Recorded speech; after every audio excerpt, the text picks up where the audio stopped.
সাগর থানার পক্ষ থেকে স্বাগতিকবাসীর উদ্দেশ্যে আগাম সতর্ক বার্তা জানানো হচ্ছে।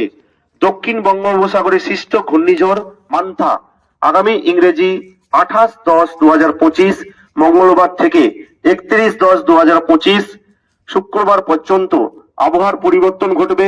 সঙ্গে সঙ্গে অধিক বৃষ্টিপাত, বজ্রপাত ও ঘূর্ণিঝড়ের সম্ভাবনা রয়েছে।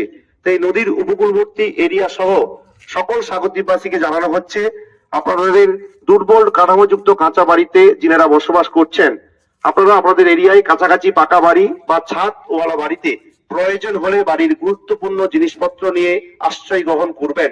বিশেষ করে যিনারা এখনো গভীর সমুদ্রে মৎস্য শিকারে রয়েছেন, আপনারা আগামীকালের মধ্যে আপনাদের নৌকো, লঞ্চ, ট্রলার গুলো ঘাটে নিয়ে এসে শক্ত কাছি দিয়ে নগর করে রাখুন। সচেতন থাকুন, সতর্ক থাকুন। মানুষের সাথে, মানুষের পাশে সুন্দরবন পুরী জেলা।